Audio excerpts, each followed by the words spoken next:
នាព្រឹកថ្ងៃទី8ខែកញ្ញាឆ្នាំ2025នេះលោកជំទាវបណ្ឌិតបច្ចាន់មនីហ៊ុនម៉ាណែតអគ្គស្នងការនៃសមាគមកាយរដ្ឋនារីកម្ពុជានិងលោកជំទាវមកពពនរិទ្ធពេជ្រសុភ័ណ្ឌបានអញ្ជើញកាន់បិណ្ឌវេនទី1នៃពិធីភ្ជុំបិណ្ឌនៅវត្តបទុមវតីរាជវរារាមដែលស្ថិតនៅសង្កាត់ចតុមុខខណ្ឌដូនពេញរាជធានីភ្នំពេញពិធីនេះមានការអញ្ជើញចូលរួមពីសំណាក់ឯកឧត្តមចៃបូរិនរដ្ឋមន្ត្រីក្រសួងធម្មការនិងសាសនានិងលោកជំទាវសូភត្រាចៃបូរិនឯកឧត្តមលោកជំទាវប្រជាពុទ្ធបរិស័ទយ៉ាងច្រើនកកកក្នុងឱកាសអញ្ជើញទៅដល់ឧបដ្ឋានសាលាលោកជំទាវបណ្ឌិតបច្ចាន់មនីហ៊ុនម៉ាណែតនិងលោកជំទាវមកពពនរិទ្ធបានអញ្ជើញឲ្យធុកទានប្រគេនគុណពិដោថ្វាយបង្គំព្រះពុទ្ធបដិមានិងព្រះសង្ឃព្រមទាំងសមាទានសិលរំលឹកដល់គុណបុណ្យព្រះរតនត្រ័យតាមកន្លងប្រពៃណីព្រះពុទ្ធសាសនាពិសេសរំលឹកដល់គុណព្រះសម្មាសម្ពុទ្ធព្រះបរមគ្រូនៃយើងដែលព្រះអង្គបានត្រាស់ដឹងនៅអនុត្តរៈសម្មាសម្ពុទ្ធញ្ញាណនិងព្រះធម៌វិន័យដ៏វិសេសវិសាលបន្សល់ទុកឲ្យប្រជាពុទ្ធបរិស័ទគ្រប់ជំនាន់បានគោរពប្រតិបត្តិទំនៀមទម្លាប់ប្រកាន់ភ្ជាប់ប្រពៃណីព្រះពុទ្ធសាសនាហើយតែងតែធ្វើបុណ្យធ្វើទាននៅគ្រប់រដូវកាលនៃពិធីបុណ្យនីមួយៗជារៀងរាល់ឆ្នាំនោះ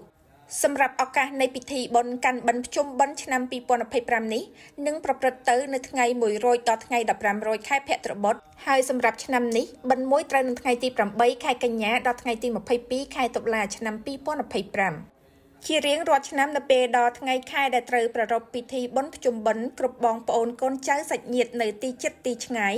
តែងតែធ្វើដំណើរទៅជួបជុំគ្នាជាពិសេសឪពុកម្ដាយនៅស្រុកកំណើតដើម្បីរៀបចំម្ហូបអាហារបាយសម្លចង្ហាន់យកទៅប្រគេនព្រះសង្ឃដែលគង់នៅវត្តអារាមដើម្បីឧទ្ទិសកុសលផលបុណ្យជូនដល់ដួងវិញ្ញាណក្ខន្ធសាច់ញាតិទាំង7សន្តានរួមមានមាតាបិតាជីដូនជីតាបងប្អូនកូនចៅគ្រូឧបជាយាចាបុព្វការីជនបុព្វបុរសជាតិនិងបងប្អូនជនរួមជាតិទាំងឡាយដែលបានលាចាកលោកទៅកាន់លោកខាងមុខហើយសូមអញ្ជើញមកទទួលផល្លានិសង្ឃបានគ្រប់គ្នា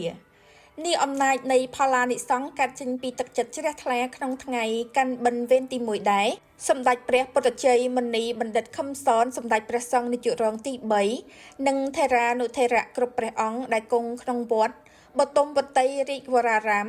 បានឧទ្ទិសថ្វាយដល់វត្ថុស័ក្តិសិទ្ធិក្នុងលោកនិងសូមធ្វើការប្រគេនយីគូរាប់បាតនិមន្តព្រះសង្ឃដាបាំងស្គរដើម្បីជាកិច្ចឧទ្ទិសមហាកុសលជូនចំពោះវិញ្ញាណក្ខន្ធញាតិកាទាំង7សន្តានដែលបានចែកឋានទៅកាន់ឋានបរមសុខនិងសូមតក្កិណានុបទានដើម្បីជូនបុណ្យចំពោះវីរៈកងទ័ពខ្មែរគ្រប់លំដាប់ថ្នាក់ដែលកំពុងបំពេញបេសកកម្មនៅសមរភូមិនិងឧទ្ទិសកុសលជូនចំពោះវិញ្ញាណក្ខន្ធវីរៈកងទ័ពដ៏អង្អាចក្លាហានដែលបានពលីជីវិតក្នុងបុព្វហេតុជាតិការពារបរណភាពទឹកដីក្នុងអំឡុងពេលនៃជម្លោះព្រំដែនកម្ពុជាថៃ